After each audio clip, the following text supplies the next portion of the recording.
박병석 국회의장님, 그리고 의원 여러분, 정세균 국무총리님, 그리고 국민의원 여러분, 대전 유성을 더불어민주당 소속 이상민 의원입니다.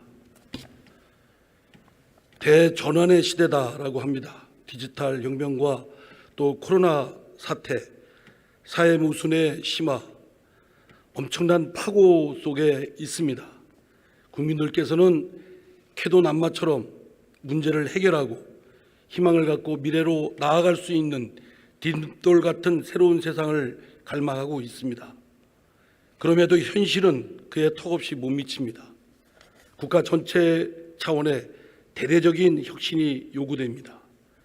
그리고 제대로 된 리더십의 발휘가 절실합니다. 국무총리께 질의하겠습니다.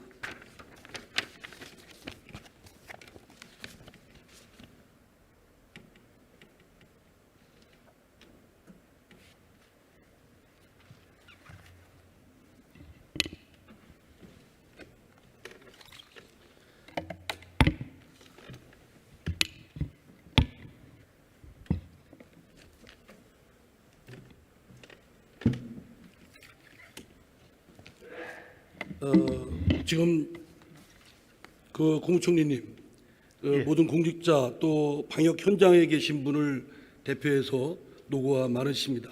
네. 헌신과 봉사에 대해서는 훗날 평가가 있을 것이다라는 점에서 이 자리를 빌어서 다시 한번 깊이 감사를 드립니다. 네, 감사합니다.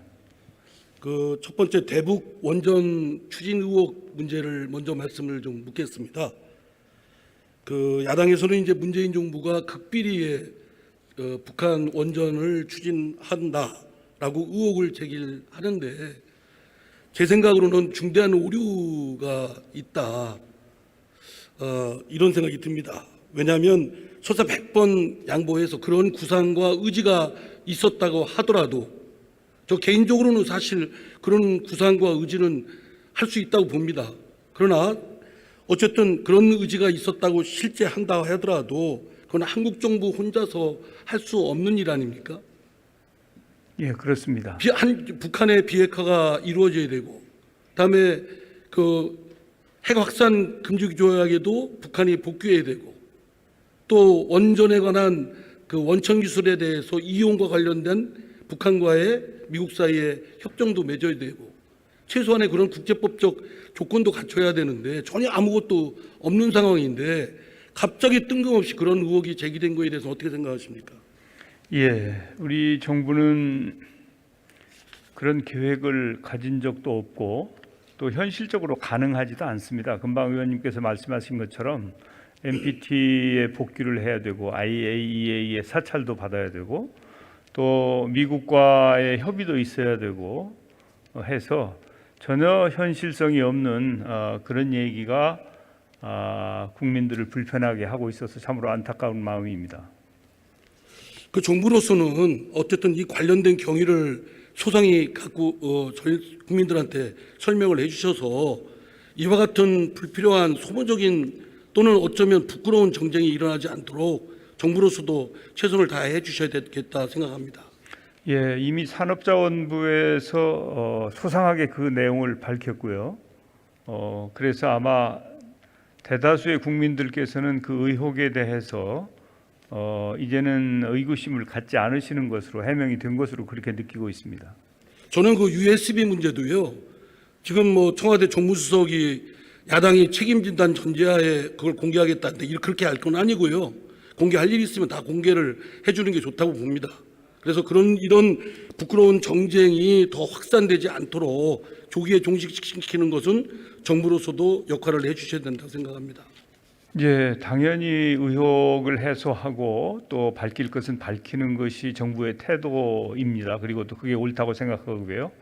그런데 이제 그 USB는 정상 간에 오고 간 내용이기 때문에 관례적으로도 그렇고 외교 관행상도 그렇고 그런 부분은 공개하지 않는 것이 원칙인 것으로 알고 있습니다. 그런 차원에서 접근하고 있습니다. 그러면 그렇게 청와대도 그렇게 설명을 해야지 야당이 책임진다 이러면서 조건으로 공개 여부를 하겠다 이렇게 하면은 안 된다고 생각합니다.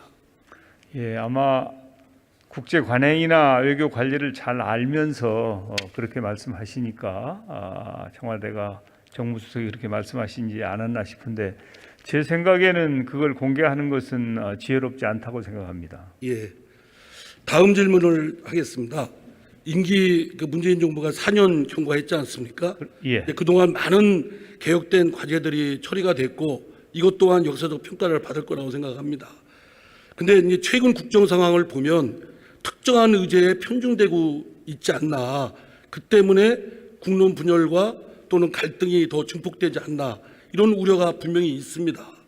그래서 저는 그 국정 의제에 대한 이제 임기 1년 남은 문재인 정부로서는 균형 있게 이를 전략적으로 배치를 해서 그 우선순위에 따라서 집중하는 그런 지혜가 필요하다고 생각됩니다.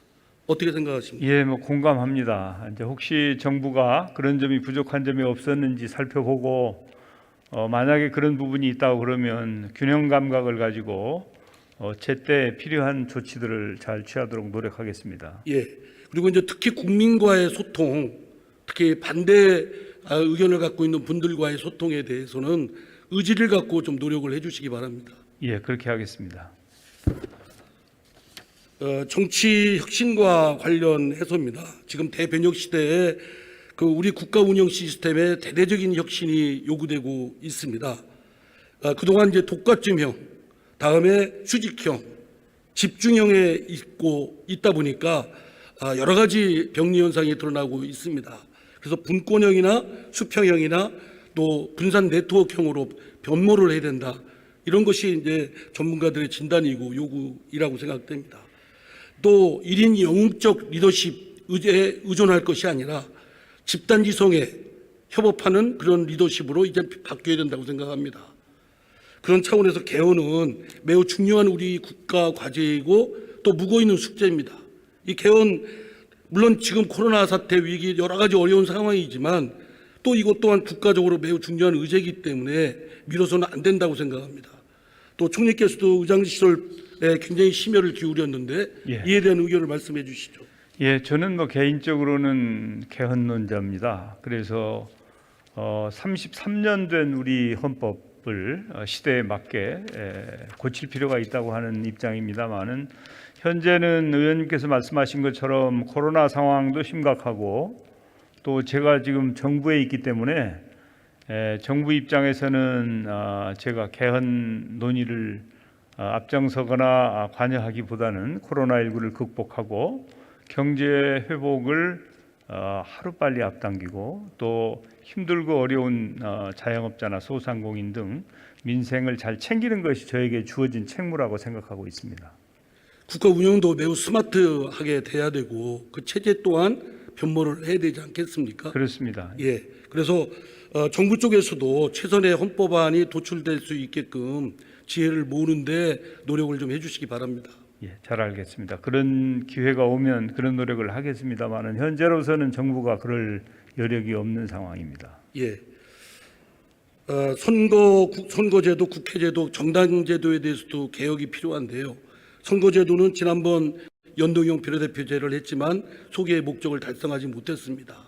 선거제도의 개혁도 필요하고 또 지금 국회가 거대 정당의 독과점 구조에 있어서 소수당의 진출이나 활동이 매우 제약되어 있습니다. 그중에 그 장애물로 작용하는 것이 교수단체가 20석으로 되어 있는 것입니다. 제가 초선 시절부터 이 부분에 대한 것을 낮춰야 된다라는 것이 있었는데 여전히 20석이기 때문에 20석이 안 된 대부분의 그 무소속 의원들은 마치 그 육회 운영에 대해서 전혀 소외되어 있고 관여도 할 수 없고 이건 잘못된 것이라고 생각됩니다. 또 정당도 중앙당을 서울에 또 그리고 시도당을 5개수 이상으로 둔 것 또한 적절치 않다고 생각됩니다. 누구나 정당의 결성에 대해서는 기본권적 차원에서 활동할 수 있고 결성할 수 있고 이런 점에 개선이 필요하다고 생각되는데 어떻게 생각하십니까? 예, 우리 정치가 그간에 다양한 노력을 통해서 개혁하고자 했습니다마는 국민의 눈높이에는 아직 많이 미치지 못한다고 생각합니다. 그래서 선거제도나 정당제도나 또 국회에서의 교섭단체 관련 제도에 이르기까지 아직도 개선해야 될 과제가 많다고 생각을 하고 그런 부분은 정치권에서 지혜를 모아주셨으면 좋겠습니다. 그 외교 관련해서요. 지금 미중 패권 경쟁 때문에 한국의 입지가 매우 선택적 강요를 받고 입지가 위축된다고 하는 우려들이 많습니다. 그러나 저는 우리하기 따라서는 우리들의 여러 가지 옵션이 더 많아지고 또 협상 레버리지가 더 커지기 때문에 우리가 잘 활용하면 여러 가지 소개의 목적을 달성할 수 있다고 생각됩니다. 이 미중 패권 상황 속에서 우리 정부가 어떻게 하겠다는 말씀을 좀 해주시죠. 예, 우리의 입장이 편치 않은 것은 사실입니다. 그러나 그렇다고 해서 위축되거나 낙담할 일이 아니고 거기서 더 큰 기회를 찾아 나서는 것이 우리가 가야 될 길이 아닌가 이렇게 생각을 합니다. 기본적으로 국익을 우선으로 해서 사안별로 이 필요한 입장을 정리하고 우리가 꼭 가야 될 바른 길로 간다면 설령 미중 간에 그런 문제가 있다 하더라도 우리 국익은 지킬 수 있는 길이 있다고 저는 믿습니다. 예. 그리고 이제 제가 좀 강조점을 둬서 말씀드리고 싶은 것은 사회적 연대세입니다. 그 사회적 연대세 들어보셨죠? 이 예. 도입이 적극 지금 주장돼야 된다고 저는 생각을 하는데요. 말하자면 서로 돕는 조세 체계인데 사회적 위험, 손실, 비용에 대해서는 사회적 공동체가 전적으로 같이 공유하는 그런 차원에서 마련된 안입니다. 이미 그 독일에서는 통일 재원 마련으로 91년도부터 소득세와 법인세에 대해서 7.5% 그리고 일본에 대해서는 지난번 후쿠시마 지진 관련해서 그 2.1% 소득세 부과를 하고 있습니다. 그래서 우리도 이런 통일 사회적 연대세가 코로나 위기에 대한 제한, 대응 그리고 4차 산업혁명에 대한 전환 시대에 대한 대응의 재원 마련을 위해서 필요하다고 봅니다. 어떻게 생각하십니까? 예, 지금 우리 재정 상태가 그렇게 좋은 편은 아닙니다.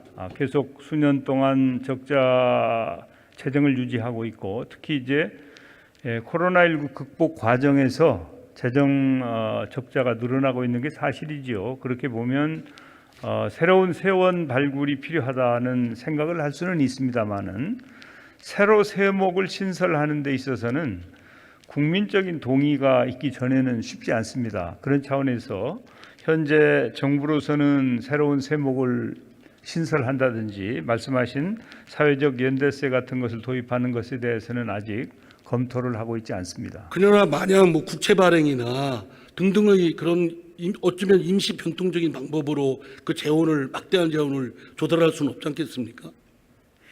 필요한 재원을 어떻게 조달할 것인가? 뭐 이제 경제가 활성화돼 가지고 자연적으로 그 조세 수입이 늘어나면 그게 최선이겠습니다만은 그것만 가지고 되지 않을 경우에는 대책 논의가 있어야 될 텐데 그런 부분은 정부에서도 고심해야 될 터이고요.